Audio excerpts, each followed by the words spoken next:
Hello friend, সবাই কেমন আছো? আশা করছি খুবই ভালো আছো। আমরাও ভালো আছি। তো আজকে আমি চলে এসেছি একটা নতুন রেসিপি নিয়ে তোমাদের সাথে শেয়ার করতে। তো কেমন লাগলো অবশ্যই জানাবে। তোমরা দেখে বুঝতেই পারছো ওটা কী শাক। তো যদি কেউ না জেনে থাকো বলে দিচ্ছি, ওটা হচ্ছে কড়াই শাক। তো কড়াই শাক আমি ফার্স্ট টাইম ট্রাই করবো, তোমাদের সাথে তাই শেয়ার করলাম।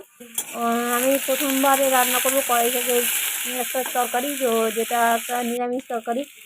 তোমরা চাইলে ওর সঙ্গে মাঝে মাথা দিয়েও করতে পারো বা অন্য কিছু দিয়েও করতে পারো। আমি যেহেতু এটা নিরামিষ করবো, তাই জন্য আজকে তোমাদের সাথে প্রথম আমি ট্রাই করছি। তো তোমরা দেখতে থাকো।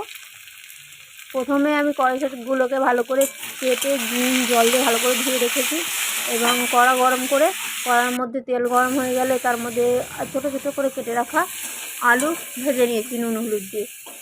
আলু ভাজা হয়ে গেলে তার মধ্যে কড়ার মধ্যে তেলের মধ্যে আমি বেগুন ভেজে নিয়েছি, আর বেগুনটা ভেজে তুলে রেখে দেবো।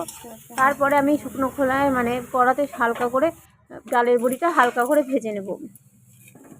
তো ডালের বড়িটাও ভাজা হয়ে গেলে আমি তুলে রেখে দেবো আলাদা করে। তো এবারে আমি যখন ডালের বড়িটা ভেজে রেখে দেবো, তারপর আমি কড়া আবার গরম করে নেব। গরম করে তার মধ্যে তেল দিয়ে ফোড়ন দিয়ে দেবো, 5 ফোড়ন আর শুকনো লঙ্কা।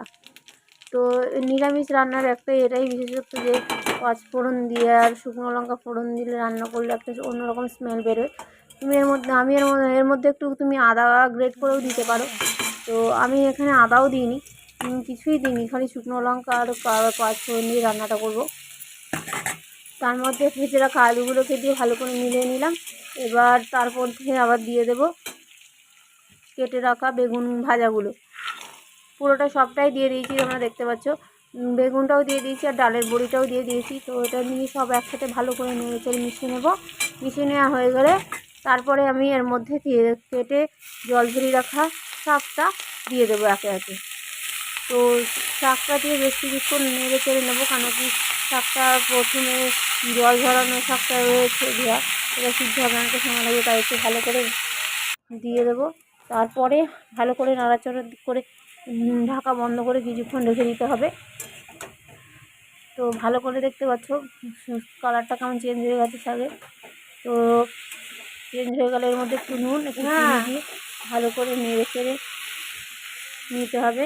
মাখা মাখা হয়ে আসবে যখন একটুখানি এমনিতেই শাক থেকে জল বেরোয়, সেই আগেতেই সিদ্ধ হয়ে যাবে শাকটা। তারপরে আমরা ওটা নাবিয়ে নিয়ে গরম ভাতের সাথে পরিবেশন করে খেতে খুব সুন্দর লাগবে। আজকের জন্য এই ভিডিওটা এই পর্যন্ত। আমার যদি ভিডিওটা ভালো লাগে লাইক কমেন্ট শেয়ার করবে। ভালো লাগলে লাইক কমেন্ট শেয়ার করতে ভুলো না। আর আমার ভিডিও প্রথম থেকে থাকলে অবশ্যই সাবস্ক্রাইব করে দিও চ্যানেলটাও। টাটা, আজকের জন্য এই ভিডিও।